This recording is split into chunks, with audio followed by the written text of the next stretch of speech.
Welcome everyone, स्वागत है आपका हमारे चैनल सिद्धार्थ बिलथरे एसबी पे। हमने अपने पुराने टॉपिक में यानी कि हमने अपने पिछले टॉपिक में बाल केंद्र शिक्षा और प्रगतिशील शिक्षा, चाइल्ड सेंटर्ड एजुकेशन और प्रोग्रेसिव एजुकेशन दोनों को कंप्लीट कर लिया है।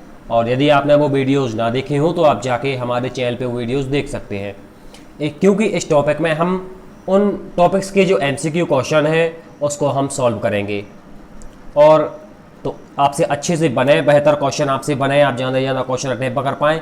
इसके लिए बेहतर होगा कि आप एक बार वो वीडियो जाके देख लें। और यदि आपने हमारे चैनल को सब्सक्राइब नहीं किया है तो प्लीज़ हमारे चैनल को सब्सक्राइब कर दें, लाइक कर दें और किसी एक फ्रेंड के साथ शेयर कर दें। तो चलिए अब हम वो क्वेश्चन देख लेते हैं कि कौन कौन से हमने क्वेश्चन है लिए हैं जो। तो पहले तो आप जाइए, यदि आपने ना देखा हो वो वीडियोज़ तो वो वीडियोज़ देख लीजिए। पहला पार्ट है बाल केंद्र शिक्षा और दूसरा है प्रगतिशील शिक्षा। जॉन डीवी ने इन दोनों के बारे में बताया है, इन दोनों विचारधाराओं के बारे में बताया है।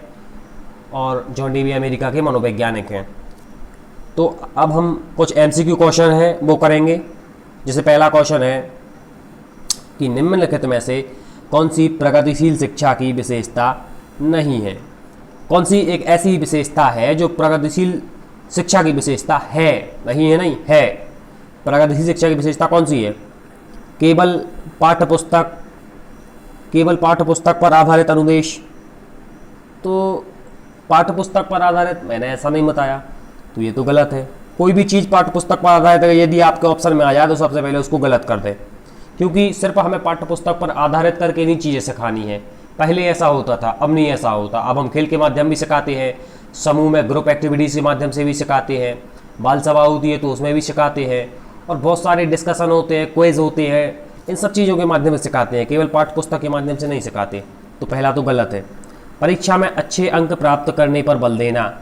यदि कहीं परीक्षा में अच्छे अंक प्राप्त करने पर बल दिया जा रहा है तो उसको भी हमें सबसे पहले गलत करना है। इसको यदि आप चाहें तो अपने नोट्स में लिख सकते हैं। यदि पाठ्यपुस्तक पर आधारित आ जाए, अच्छे नंबर देने पर बल दिया जाए, दो बच्चों की आपस में तुलना की जाए, ये सारे क्वेश्चन हमें गलत करना है। तो दो तो हमारे गलत हो रहा है। बार बार ली जाने वाली परीक्षाएं, यदि आप बार बार परीक्षाएं लेंगे तो बच्चा सीखेगा कब, अधिगम कब करेगा? बार बार परीक्षाएं लेते जाइए, बच्चे का पढ़ेगा ही नहीं, सीखेगा नहीं, तो कैसे उसमें इम्प्रूवमेंट होगा? तो बार बार परीक्षाएं लेने से फ़ायदा नहीं है। फ़ायदा ये है कि एक दो बार परीक्षा ले लो, 3-4 बार परीक्षा ले लो, या महीने में 2 बार ले लो, 3 बार ले लो, फिर देखो कि क्या कमी है, फिर उसके हिसाब से उसमें सुधार करो। सिर्फ आप बार बार परीक्षा लेते रहेंगे, इससे क्या होगा? तो ये तो 3 हमारे गलत हो गए। लास्ट है कि समय सारणी और बैठने की व्यवस्था में लचीलापन होना चाहिए। लचीलापन मतलब फ्लैक्सिबिलिटी, कि किसको कहाँ बैठना है। ये इसमें कोई ये ना हो कि कोई लड़का है वो जल्दी आ जाए तो आगे ही बैठता है, ऐसा नहीं है। कोई कहीं भी बैठ सकता है, बड़ी फ्लैक्सिबिलिटी है। किसी को थोड़ा सा कम दिखता है तो वो आगे बैठेगा, किसी की हाइट ज़्यादा है तो वो थोड़ा पीछे बैठेगा, क्योंकि उसको तो पीछे से भी दिख जाएगा। कोई हाइट में छोटा है, कोई किसी को दिखता कम है ब्लैक बोर्ड का, तो वो आगे बैठेगा। ये चीज़ें होती हैं। टाइम टेबल और बैठने की व्यवस्था में लचीलापन। ये नहीं होता कि जैसे टाइम टेबल, जैसे उन्होंने कहा कि मैथ का जो पीरियड है वो सबसे पहले लगेगा, बाद में भी लग सकता है, उसको हम पहले भी लगा सकते हैं। ऐसा नहीं है कि साल भर एक बार हमने फिक्स कर लिया कि सुबह लगेगा तो सुबह ही लगेगा। उसको हम शाम में भी कर सकते हैं, दोपहर में भी करते हैं, लंच के बाद भी कर सकते हैं। तो ये समय सारणी यानी कि टाइम टेबल और सिटिंग अरेंजमेंट में फ्लैक्सिबिलिटी, बैठने की व्यवस्था में लचीलापन और समय सारणी, ये हमारा उत्तर है। और आप अपने रजिस्टर में इसको लिख भी लें कि प्रगतिशील शिक्षा की विशेषता है समय सारणी और बैठने की व्यवस्था में लचीलापन। ये नोट कर लें अपने रजिस्टर में। ये अगला है बच्चे से की जाने वाली गलतियों के संबंध में। त्रुटियां मतलब गलतियां। बच्चे से की जाने वाली गलतियों के संबंध में निम्नलिखित में से कौन सा सही है? पहला, एक शिक्षक को प्रत्येक त्रुटि पर ध्यान नहीं देना चाहिए, अर्थात पाठ्यक्रम पूरा नहीं होगा। ये तो स्पष्ट गलत है। शिक्षक को प्रत्येक त्रुटि पर ध्यान नहीं देना चाहिए, ये गलत है, क्योंकि शिक्षक को एक एक बच्चे की एक एक गलती पे ध्यान देना है, एक एक गलती पे। तो ये तो गलत हो गया, पहला गलत। दूसरा, प्रत्येक त्रुटि को सुधारने में बहुत अधिक समय लगेगा तथा शिक्षक के लिए थकाने वाला होगा, ये गलत है, क्योंकि हमें एक एक गलती को सुधारना ही है, कितना भी समय लगे चाहे कितना भी थकाने वाला हो, हमें गलती को सुधारना है। तो ये भी गलत हो गया दूसरा। तीसरा है स्वयं बच्चों के द्वारा त्रुटियों को सुधारा जा सकता है, इसलिए शिक्षक को तुरंत नहीं सुधारना चाहिए। बच्चे सारी गलतियों को नहीं सुधार सकते, त्रुटियों को नहीं सुधार सकते। कुछ त्रुटियां ऐसी हो सकती हैं जो बहुत मुश्किल होती हैं और बच्चे उनको नहीं सुधार पाते, तो ये भी गलत है। लास्ट है आपका कि यदि एक शिक्षक कक्षा में सभी बच्चों की गलतियों को सुधारने योग्य नहीं है तो यह संकेत करता है कि शिक्षक और शिक्षा की व्यवस्था असफल है। इसका मतलब ये है कि शिक्षक जो है वो बच्चों की गलतियों को सुधार नहीं पा रहा, तो आपकी जो एजुकेशन सिस्टम है वो फेल हो गया, क्योंकि शिक्षक के पास इतनी योग्यता ही नहीं है, इतनी क्षमता ही नहीं है कि बच्चे के द्वारा जो गलती की गई है उसको वो सुधार ही नहीं पा रहा है, तो फिर कैसा शिक्षक है भाई? तो ये तो तुम्हारा एजुकेशन सिस्टम ही फेल हो गया। तो यही तुम्हारा राइट आंसर है। हम अगले क्वेश्चन पे बढ़ते हैं कि एक बाल केंद्रित कक्षा में बच्चे सामान्यतः सीखते हैं। बाल केंद्रित कक्षा है, बच्चे ने ग्रुप में सारे बच्चों को बैठा दिया है, तो बच्चे कैसे सीखेंगे? समूहों में सीखेंगे। समूहों में तो सीखते हैं, व्यक्तिगत रूप से यानी कि अकेले सीखेंगे, अकेले भी सीखते हैं। शिक्षक से सीखेंगे, मुख्य रूप से शिक्षक से नहीं सीखते बाल केंद्रित कक्षा में। शिक्षक तो बस एक सहायक का काम करता है, एक सहायक की भूमिका निभाता है, एक सुविधादाता, एक सुगमकर्ता की भूमिका निभाता है। तो बी तो गलत है। पहला व्यक्तिगत और सामाजिक, यानी कि स्वयं सीखते हैं और ग्रुप एक्टिविटीज के माध्यम से भी सीखते हैं। तो ये दोनों जो ऑप्शन है वे इस ऑप्शन में आ गए, इसलिए पहला सही है कि अकेले भी सीखते हैं और समूह में भी सीखते हैं बाल केंद्रित शिक्षा में। तो ए आपका राइट आंसर है। अगला क्वेश्चन है बाल केंद्रित शिक्षा का समर्थन निम्नलिखित में से कौन से विचारक ने किया? बाल केंद्रित शिक्षा का समर्थन निम्नलिखित में से किस विचारक ने किया? तो मैंने आपको बताया है कि बाल केंद्रित शिक्षा का समर्थन और प्रगतिशील शिक्षा का समर्थन जॉन ड्यूवी ने किया है। जॉन ड्यूवी जो है वो अमेरिका के मनोवैज्ञानिक हैं। जॉन ड्यूवी, इनने बाल केंद्रित शिक्षा और प्रगतिशील शिक्षा दोनों का समर्थन किया है, दोनों के बारे में बताया है। अगला क्वेश्चन है कि प्रगतिशील शिक्षा के संदर्भ में समान शैक्षिक अवसर से क्या अर्थ निकालेंगे हम? कि सभी छात्र किसी भी जाति, किसी भी धर्म, किसी भी रंग के होते हुए समान शिक्षा प्राप्त करें। दूसरा, समान शिक्षा पाने के बाद अपनी क्षमताओं को सिद्ध कर सकें। तीसरा, बिना किसी भेदभाव के समान पद्धतियों और सामग्रियों से शिक्षा प्राप्त करें। समान पद्धतियों से और समान सामग्रियों से शिक्षा प्राप्त नहीं करते, क्योंकि हर व्यक्ति की आवश्यकताएं अलग हैं। किसी को कुछ सामग्री की ज़रूरत पड़ती है, किसी को कोई दूसरी विधि की ज़रूरत पड़ती है। एक विधि से सारे नहीं सीख सकते, एक पद्धति से, एक मेथड से सारे नहीं सीख सकते। तो ये तो हमारा गलत हो गया। दूसरा, इसके बाद हम लास्ट भी पढ़ लेते हैं कि ऐसी शिक्षा पाएँ जो उनके लिए अनुकूलन हो और उनके भविष्य के कार्यों में सहायक हो। तो यही हमारा राइट आंसर है कि बच्चों को ऐसी शिक्षा प्रदान करना है जो उनको भविष्य के कार्यों में सहायक हो। ऐसा नहीं करना कि हमने शिक्षा प्राप्त कर लिया, वो उन्हें काम ही नहीं आ रही कभी। वो शिक्षा उनके दैनिक जीवन से संबंधित हो, उन्हें काम आए, वो व्यवहारिक जीवन में उसका उपयोग कर पाएँ, उस शिक्षा को प्राप्त करके वो अपने जीवन की समस्याओं का समाधान कर पाएँ। ऐसी शिक्षा देना है हमें उन्हें। बाकी यदि आप बोलेंगे कि पहला क्यों सही नहीं है, समान शैक्षिक अवसर उसमें भी तो मिल रहे हैं, लेकिन पहला इसलिए सही नहीं है कि पहला जो है वो प्रगतिशील शिक्षा की दृष्टि से सही नहीं है। यदि आप इसको सामाजिक विज्ञान में पढ़ रहे होते, समान शैक्षिक अवसर, यदि इसको आप सामाजिक विज्ञान में पढ़ रहे होते तो किसी भी जाति, धर्म, रंग के होते हुए सबको समान शिक्षा का अधिकार है, समान शैक्षिक अवसर। ये सामाजिक विज्ञान की दृष्टि से सही है, लेकिन प्रगतिशील शिक्षा की दृष्टि से यह सही नहीं है। प्रगतिशील शिक्षा की दृष्टि से सबसे अच्छा है डी, कि ऐसी शिक्षा पाएँ जो उनके लिए अनुकूलन हो और उनके भविष्य के कार्यों में सहायता करे। तो डी हमारा राइट आंसर है। अगला है हमारा कि विद्यालय छोड़ने वाले विद्यार्थियों के नियंत्रण की दृष्टि से सरकारी संगठनों और संस्था के स्तर पर विभिन्न उपाय किए गए। कौन सा कारण संस्थानक स्तर से यानी कि संस्था से जुड़ा हुआ है जिसके कारण बच्चे विद्यालय छोड़ देते हैं? पहला, विद्यालय में श्याम पाठ और शौचालय ऐसी व्यवस्थाएं नहीं है। दूसरा, अध्यापक ठीक नहीं है, अच्छी योग्यता वाले नहीं है, उनको कम पैसे मिलते हैं। तो ये दोनों तो गलत है।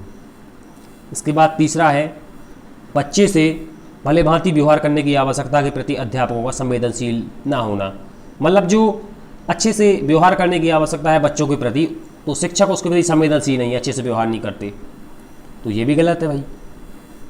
लास्ट आंसर है, जो बच्चे अनिवार्य पाठचर्या को स्वीकार नहीं कर पाते उनके लिए विकल्पात्मक पाठचर्या का ना होना। ये आपका राइट आंसर है। इसका अर्थ क्या हुआ गुरुजी? इसका अर्थ ये हुआ कि जैसे 10वीं तक आपको मैथ पढ़ना ही होता है, और जो बच्चे अनिवार्य पाठचर्या, मतलब 10वीं तक अनिवार्य है मैथ का सिलेबस कि आपको पढ़ना ही है, भले आपका बायोलॉजी में या कॉमर्स में इंटरेस्ट हो, लेकिन 10वीं तक मैथ पढ़ना है। तो जो बच्चे इस पाठचर्या को, इस अनिवार्य पाठचर्या को स्वीकार नहीं कर पाते, उनके लिए कोई विकल्प ही नहीं है। इसलिए वो क्या करते हैं कि विद्यालय छोड़ देते हैं। इसलिए बच्चे विद्यालय छोड़ देते हैं क्योंकि 10वीं तक पाठ्यक्रम में मैथ उनको आ नहीं रही है। अब वो क्या करेंगे, और विकल्प कोई है नहीं उसके अलावा, 10वीं तक तो तुम्हें पढ़ना ही है, तो फिर वो विद्यालय छोड़ देते हैं कि मेरे बस का मैथ नहीं है और ना मेरे बस की पढ़ाई है। तो डी आपका राइट आंसर है। अगला है, शिक्षा को बाल केंद्रित शिक्षा माना जाता है। कब माना जाता है शिक्षा को बाल केंद्रित शिक्षा? यह हम रिपीटेड क्वेश्चन है, तो मैं बता चुका हूं इसको कि बालक की जब मांग मतलब आवश्यकता, बालक की नीड, तो बालक की नीड, बालक की रुचि, बालक की अभिवृत्ति को प्राथमिकता दी जाए, जब शिक्षा को बाल केंद्रित शिक्षा माना जाता है। तो बी आपका राइट आंसर है। अगला है, बाल मनोविज्ञान का केंद्र बिंदु कौन है? बाल मनोविज्ञान का केंद्र बिंदु बालक है। और यदि ये पूछे कि बाल केंद्र शिक्षा का केंद्र बिंदु कौन है, तो इसका भी बालक है। इन दोनों का आंसर बालक है। अगला क्वेश्चन है, अगले क्वेश्चन का अच्छा क्वेश्चन था, बच्चे गलतियां करते हैं लेकिन ये ठीक से बना नहीं है। पीडीएफ बनाते समय इसको ठीक से नहीं किया गया, लेकिन इसको करेंगे अब हम। प्रोग्रेसिव एजुकेशन, प्रगतिशील शिक्षा। पहला, क्या है प्रगतिशील शिक्षा? इस मत पर विश्वास करती है कि शिक्षक को अपने उपागम में दृढ़ रहना है और वर्तमान में बिना दंड का हम कभी प्रयोग नहीं करेंगे। जहाँ दंड का प्रयोग आ जाए वो क्वेश्चन वही गलत कर दो। जहाँ शिक्षक अपने उपागम में, अपने उपाय में दृढ़ है, शिक्षक को उपाय में दृढ़ नहीं रहना। प्रगतिशील शिक्षा में शिक्षक बस एक गाइडेंस देने वाला है और निर्देशक है, एक निर्देश देने वाला है, और दंड तो देना ही नहीं है। तो पहले में तो दंड का भी है और शिक्षक अपने उपागम में, अपने उपाय में दृढ़ भी है, तो ये तो गलत है, दंड आ गया इसलिए, तो ये तो गलत हो गया, इसको गलत कर दो।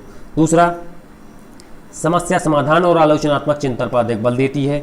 तीसरा, अनुबंधन और पुनर्मिलन के सिद्धांत पर आधारित है। मैंने ऐसा नहीं बताया आपको कि अनुबंधन और पुनर्मिलन के सिद्धांत पर आधारित है प्रगतिशील शिक्षा, मैंने ऐसा नहीं बताया।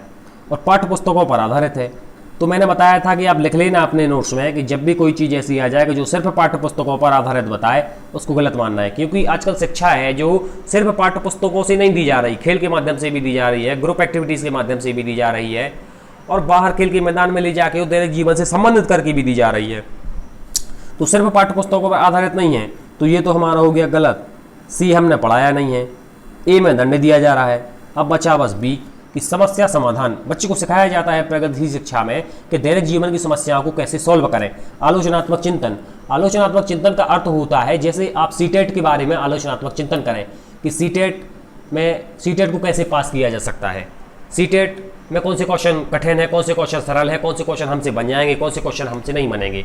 आलोचनात्मक चिंतन का अर्थ होता है किसी भी वस्तु या व्यक्ति या स्थान की अच्छाइयाँ और बुराइयाँ का पता लगाना।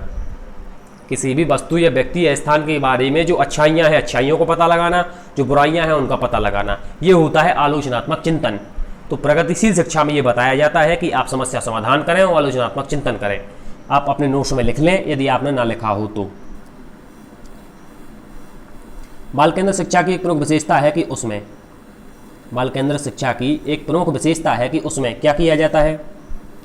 शिक्षक के द्वारा बल प्रयोग। अब यहाँ पे बल प्रयोग आ गया, इसको यहीं गलत कर दीजिए क्योंकि बल प्रयोग आ गया यहाँ पे। तो बल प्रयोग आने के बाद ये हो गया गलत। पहला, बाल केंद्र शिक्षा में बल प्रयोग नहीं करना और ना बच्चों के व्यवहार को निर्धारित करना है। बच्चे अपने खुद के व्यवहार को स्वयं निर्धारित करेंगे। शिक्षक सिर्फ निरीक्षण करेगा। शिक्षक सिर्फ सेवक है, सुविधादाता है, सुगम करता है। बच्चों के व्यवहार को शिक्षक निर्देशित नहीं करेगा, बच्चे स्वयं करेंगे अपने व्यवहार को निर्देशित बाल केंद्र शिक्षा में। और बल प्रयोग तो होना ही नहीं है, तो पहला तो हो गया गलत। दूसरा है कि शिक्षक बच्चों के व्यवहार के सर्वोत्तम तरीकों को निर्धारित करता है। जब वे उसका पालन करते हैं तो वे पुरस्कार देते हैं। इसमें पुरस्कार भी नहीं दिया जाता। और शिक्षक, मैंने बार बार बताया कि निर्धारित नहीं करता। बच्चे स्वयं अपने ज्ञान का निर्माण करते हैं, वो स्वयं सीखते हैं और स्वयं ही वो स्वतंत्र है सारी चीज़ों को सीखने के लिए। शिक्षक सिर्फ उन्हें निरीक्षण करेगा, उनको बताएगा जो उनसे नहीं बनेगा। तो बी भी गलत है। अगला है सी है कि शिक्षक की भूमिका है ज्ञान को सीखने के लिए उसे प्रस्तुत करना और शिक्षार्थियों का मानक मानदंडों पर आकलन करना। कि शिक्षार्थियों का कोई मानक मानदंड, कि मानक मानदंड का मतलब होता है कोई विशेष नियम बना लेना कि 100 में से यदि आपके 50 नंबर आते हैं तो आप पास हैं वरना फेल है। तो ऐसा कुछ नहीं बनाया जाता, कोई मानक मानदंड नहीं बनाया जाते शिक्षक के द्वारा। बच्चे को जितना सीखना है, जैसे सीखना है, सारा बच्चे ही सीखते हैं। शिक्षक सिर्फ ये ध्यान देता है कि बस उसमें इम्प्रूवमेंट होता जाना चाहिए, वो सही दिशा में जाना चाहिए, वो मार्ग से भटके ना। शिक्षक सिर्फ मार्गदर्शन करता है। तो अगले ऑप्शन में है भी मार्गदर्शन करना, कि शिक्षक के मार्गदर्शन से शिक्षार्थियों को, बच्चों को अपनी स्वयं की समझ का निर्माण करने के लिए रिस्पॉन्सिबल बनाया जाता है कि आप स्वयं अपनी समझ का निर्माण करें, आप स्वयं सीखें, आप इंडिपेंडेंट हैं और आप स्वतंत्र हैं चीज़ों को सीखने के लिए। जो आप सीखना चाहें वो सीख सकते हैं। शिक्षक सिर्फ एक मार्गदर्शक के रूप में भूमिका निभाता है। तो डी आपका राइट आंसर है। मनोविज्ञान पहले किस विषय का अंग था? तो मनोविज्ञान जो है ये आपको ना पता हो तो आप इसको लिख लें, दर्शन शास्त्र का अंग था मनोविज्ञान। ये टॉपिक ज़्यादातर हमारे सिलेबस में आता नहीं है, इसलिए मैंने इसको अच्छे से कवर नहीं किया है, वरना इसको मैं पूरा यहीं से शुरू करता। लेकिन सिलेबस में बाल विकास और वृद्धि से शुरू है तो मैंने वहाँ से शुरू किया, ये वहाँ पे नहीं बताया गया इसके बारे में, तो मैंने इसको नहीं लिया। बाकी आज आखिरी में जब हम टॉपिक सारे कंप्लीट कर चुके होंगे फिर इसको ले लेंगे। तो मनोविज्ञान दर्शन शास्त्र का अंग था। शिक्षार्थियों द्वारा की गई गलतियाँ, शिक्षार्थियों द्वारा की गलतियाँ, गलतियों का और त्रुटियों का एक ही मीनिंग है, अलग अलग मीनिंग नहीं है। उसी को गलती कहते, उसी को त्रुटि कहते। तो शिक्षार्थियों द्वारा की गई गलतियाँ और त्रुटियाँ। पहला, बच्चों को कमज़ोर अथवा उत्कृष्ट चिन्हित करने के अवसर हैं, कि जो बच्चा ज़्यादा गलती करेगा उसको हम कहेंगे यार ये तो कमज़ोर है, जो बच्चा कम गलती करेगा उसको हम कहेंगे यार ये तो बहुत होशियार है। तो ऐसा नहीं हमें करना है, ऐसा हमें बिल्कुल नहीं करना। पहले ऐसा होता था, हम लोगों के साथ हुआ है, लेकिन अब हम लोगों को नहीं करना बच्चों के साथ ऐसा। तो पहला तो गलत है। दूसरा, शिक्षक और शिक्षार्थियों की असफलता के सूचक है, कि बच्चे गलतियां कर रहे हैं इसलिए शिक्षक भी असफल हुआ है और बच्चे तो असफल हुए ही हैं, ये भी गलत है। डी है कि कठोरता से निपटानी चाहिए, कठोरता का तो हमें पालन नहीं करना, दंड का, कठोरता का, ये सारी चीज़ें तो हमें लेनी ही नहीं है अपने उसमें, तो डी भी गलत है। और अब कौन सा बचा? अब बचा सी। तो सी हमारा राइट आंसर है, कि जब बच्चे गलतियां करते हैं तो हमें पता चलता है कि वो किस प्रकार का चिंतन कर रहे हैं, वो किस प्रकार का सोच रहे हैं, किस प्रकार का दिमाग लगा रहे हैं। और बच्चे गलतियां करेंगे तो हमें पता चलेगा कि बच्चे कैसे सोचते हैं। जैसे कोई सवाल आपने सॉल्व करने दिया बच्चे को, बच्चे ने 2 स्टेप किए फिर उससे नहीं बना, तो आप पता निकाल लेंगे कि इस पे कौन सा स्टेप नहीं बना, ये कैसे कौन सी विधि से सॉल्व कर रहा था, क्योंकि सब लोग अलग अलग मेथड से सॉल्व करेंगे, कोई किसी से कोई कैसा दिमाग लगाएगा, तो हमें पता चलेगा कि कौन कैसा सोच रहा है। और उनके चिंतन को समझने के अवसर के रूप में देखी जानी चाहिए गलतियाँ। ये नहीं कि तुम गलतियाँ कर रहे हो तो तुम पढ़ाई में कमज़ोर हो, नहीं, तुम कम से कम सीख तो रहे हो। जो सीखता है वही गलतियाँ करता है, जो सीखता नहीं है वो बिल्कुल गलतियाँ नहीं करता। तो सीखने के ज़रूरी है कि आप गलतियाँ करें, आप अपनी गलतियों से सीखेंगे और आगे बढ़ते जाएंगे, लेकिन अपनी गलतियों से सीखना जरूर है। बच्चों की रुचि बनाए रखने के लिए आप कौन सी विधि का चयन करेंगे? बच्चों की पढ़ाई में रुचि बनाए रखने के लिए आप कौन सी विधि अपनाएंगे? बच्चों को पढ़कर आने को कहेंगे और प्रश्न पूछेंगे, स्वयं गतिविधि करेंगे और बच्चों को बताएंगे। हाँ, ये तो ठीक है, स्वयं गतिविधि करेंगे और बच्चों को बताएंगे। आप गतिविधि में बच्चों को शामिल करेंगे, बच्चों को स्वयं गतिविधि करने के लिए देंगे। तो बी पहला तो आपका गलत है कि बच्चों को पढ़कर आने को कहेंगे और पूछेंगे। इसमें बच्चे पढ़कर आएंगे और पूछेंगे, इसमें कोई रुचि नहीं है ज़्यादा, बच्चों की रुचि पैदा नहीं होगी इसमें। स्वयं गतिविधि करेंगे, दूसरा है स्वयं गतिविधि करेंगे और बच्चों को बताएंगे। तो आप खुद गतिविधि कर रहे हैं, ये तो शिक्षक केंद्रित हो गई विधि। आप स्वयं गतिविधि कर रहे हैं, बच्चे बस सिर्फ आपको देख रहे हैं, तो ये भी नहीं करना। तीसरा है आप गतिविधि में बच्चों को शामिल करेंगे, आप कोई खेल खेलेंगे, आप स्वयं खेलेंगे और बच्चों को भी शामिल करेंगे।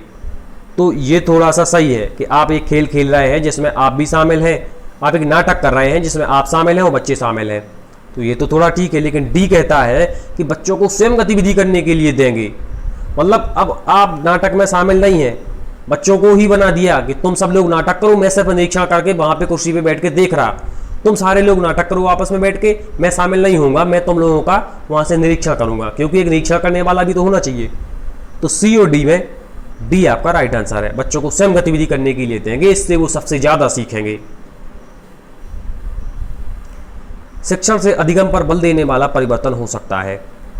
शिक्षण यानी कि टीचिंग करानी है, टीचिंग कराते हैं। अधिगम यानी कि सिखाना या सीखना। तो पढ़ाना और सीखना, इनमें क्या अंतर है? और पढ़ाने से सीखने पर बल देने वाला परिवर्तन कौन सा हो सकता है? पहला है परीक्षा परिणामों पर केंद्रित होके, जहां ऐसा ऑप्शन आ जाए कि रिजल्ट पे केंद्रित होके कि तुम्हारा जो रिजल्ट आया उसके हिसाब से हम बताएंगे कि तुमने कितना सीखा है, तुमने कितना नहीं सीखा। तो हमें परीक्षा परिणाम से नहीं देखना है कि किसी के 90 आ गए तो उसने चीज़ें सीखी हैं, उसके 90% आ गए, हो सकता है उसके बाद भी उसने चीज़ें ना सीखी हूँ। मैं एक उदाहरण के द्वारा आपको बताऊँगा। शिक्षण का मतलब होता है, शिक्षण और अधिगम के बारे में आपको 1 मिनट में बताना चाहता हूँ, आप ध्यान से सुने। शिक्षण का मतलब होता है कि जैसे टीचर ने पढ़ाया स्कूल में, शिक्षण किया कि हमें ईमानदार रहना चाहिए, पढ़ा सबको दिया कि हमें ईमानदार रहना चाहिए।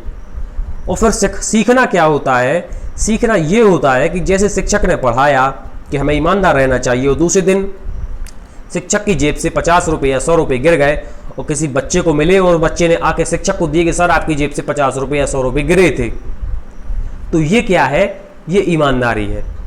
ये ईमानदारी शिक्षक ने पढ़ाई, शिक्षण किया और उस बच्चे ने ये सीख ली, ये ईमानदारी बच्चे ने सीख ली, तो ये होता है सीखना। बाकी यदि दूसरे बच्चे को मिला, जैसे किसी ने, उसने रख लिए, तो सिखाया तो आपने भी उसको था, पढ़ाया तो आपने भी उसको था कि भाई ईमानदार रहना चाहिए, लेकिन उसका अधिगम नहीं हुआ, उसने ईमानदारी नहीं सीखी। उसने सिर्फ पढ़ा है कि हमें ईमानदार रहना है, लेकिन उसने सीखा नहीं है, उसने सीखा नहीं है कि हमें ईमानदार रहना है। सीखा होता तो वो पैसे वापस कर देता। तो शिक्षण और अधिगम में ये अंतर होता है। तो इसका आंसर ये है कि बाल केंद्रित शिक्षा पद्धति को अपना के शिक्षण से अधिगम पर बल दिया जा सकता है। बी आपका राइट आंसर है। रटने को कभी हम प्रोत्साहित नहीं करेंगे, इसको अपने रजिस्टर में लिख लें। रटने को कभी प्रोत्साहित नहीं करेंगे। परीक्षा परिणामों पे हम कभी बल नहीं देंगे। बी आपका राइट आंसर है। अगला है कि किसी प्रगतिशील कक्षा की व्यवस्था में शिक्षक एक ऐसे वातावरण को उपलब्ध कराकर अधिगम को सुगम बना सकता है। कैसे वातावरण को उपलब्ध कराएगा शिक्षक? नियामक है, कोई नियम को उपलब्ध कराएगा। समावेशन को हतोत्साहित करता है। समावेशन यानी कि समावेशी शिक्षा से संबंधित है ये टर्म, मतलब सबको शामिल करने के लिए हतोत्साहित करेगा। नहीं भाई, सबको शामिल करने के लिए प्रोत्साहित करना है, हतोत्साहित नहीं करना। सबको शामिल होने के लिए प्रोत्साहित करना है, सब ग्रुप में एक्टिविटीज़ करो। आवृत्ति रिवीजन को बढ़ावा देता है, तो प्रगतिशील शिक्षा में रिवीजन को बढ़ावा तो नहीं दिया जाता, तो ये 3 ऑप्शन तो गलत है। खोज करने के लिए प्रोत्साहन करता है कि बच्चों अपने आप से खोज करो, अपने आप से चीज़ें सीखो, ढूंढो, ये राइट आंसर है डी। जॉन डीवी के द्वारा समर्थित लैब विद्यालय उदाहरण है प्रगतिशील शिक्षा के। प्रोजेक्ट विधि किससे संबंधित है? प्रोजेक्ट विधि किसने दी है? जॉन डीवी ने दी है प्रोजेक्ट विधि। और प्रोजेक्ट विधि का प्रयोग, प्रोजेक्ट विधि और एक और मैंने बताई थी समस्या समाधान विधि। प्रोजेक्ट विधि और समस्या समाधान विधि का प्रयोग कौन सी शिक्षा में किया जाता है? Projective education. प्रोजेक्टिव एजुकेशन ये प्रगतिशील शिक्षा में किया जाता है। समस्या समाधान विधि और प्रोजेक्ट विधि का प्रयोग, और समस्या समाधान विधि और प्रोजेक्ट विधि के जनक कौन है? John Dewey. प्रगतिशील शिक्षा में आपका लास्ट है, प्रगतिशील शिक्षा में आवश्यक है। क्या आवश्यक है प्रगतिशील शिक्षा में? प्रगतिशील शिक्षा में आवश्यक है कि कक्ष जो है वो कैसे हो? सत्तावादी हो, वो सत्तावादी हो। सत्तावादी होना गलत है, सरासर गलत है सत्तावादी होना। दूसरा, सबके लिए मुक्त हो जिसमें शिक्षक अनुपस्थित हो। शिक्षक अनुपस्थित क्यों होगा भाई? ये तो और गलत है, शिक्षक अनुपस्थित हो। सत्तावादी होना गलत है, शिक्षक अनुपस्थित होना गलत है। प्रगतिशील शिक्षा में जरूरी है कि कक्ष शिक्षक के पूर्ण नियंत्रण में हो, ये भी गलत है। शिक्षक के पूर्ण नियंत्रण में होंगे, बच्चे स्वतंत्र ही रहेंगे, फिर क्या सीखेंगे? तो कक्ष लोकतांत्रिक हो। लोकतांत्रिक का मतलब ये है कि बच्चों को बोलने की स्वतंत्रता हो, बच्चों को अपनी रुचि, अपनी मांग, अपनी आवश्यकता के अनुसार कार्य करने की स्वतंत्रता हो, बच्चों को अनुभव बांटने की स्वतंत्रता हो, और बच्चे को शिक्षक अधिकार दे कि हाँ तुम्हें बोलने की, तुम्हें अपना विचार रखने की, और तुम अपनी विचारधारा को आगे बढ़ाने की, दोस्त बनाने की, ग्रुप में पढ़ने की सारी सुविधाएं हैं। ये होता है लोकतांत्रिक। और समझने के लिए बच्चों को पर्याप्त स्थान दिया गया है कि तुम जो पूछना चाहो, तुम जो बताना चाहो, तुम जो कहना चाहो, तुम्हें सारी स्वतंत्रता है। शिक्षक एक निरीक्षण है और निरीक्षण करता है और सबको ये सुविधाएं देगा और उनको फोर्स नहीं करेगा किसी भी चीज़ के लिए। तो डी आपका राइट आंसर है। और इस तरह ये हमारी वीडियो का एंड है, अंत है। और इसमें मैंने चाइल्ड सेंटर्ड एजुकेशन और प्रोग्रेसिव एजुकेशन दोनों के बारे में जो क्वेश्चन है वो उसको पढ़ाए हैं। मैं आशा करता हूँ कि आप लोगों को अच्छे समझ में आए होंगे। जो क्वेश्चन समझ में ना आए हो वो आप कमेंट कर दें या दोबारा वीडियो देख लें स्किप करके, 1.5 की स्पीड में दोबारा देख लें, आपको वीडियो अच्छी समझ में नहीं आएंगे। और यदि आपको कोई क्वेश्चन नहीं बना है या कोई टफ लगा है, आप उसको अपने नोट्स में नोट कर लें, रजिस्टर में लिख लें उसको, जो आपसे नहीं बना है, क्योंकि जो आपसे यहाँ नहीं बना वो आपसे एग्जाम में नहीं बनेगा। इसलिए या तो उसको दोबारा देख लो या अपने रजिस्टर में उसको नोट कर लो। तो ये हमारे वीडियो का एंड है। यदि आपने हमारे चैनल को सब्सक्राइब ना किया हो तो प्लीज़ हमारे चैनल को सब्सक्राइब कर दें। और कुछ लोगों ने EBS और हिंदी में बताया था कि EBS पढ़ाओ या हिंदी पढ़ाओ, 1-2 दिन और देखते हैं और कमेंटेड देखते हैं, हिंदी की ज़्यादा आती है या इंग्लिश की EBS की ज़्यादा आती है, जिसकी ज़्यादा आएंगी फिर उसके हिसाब से हम क्लास लेंगे।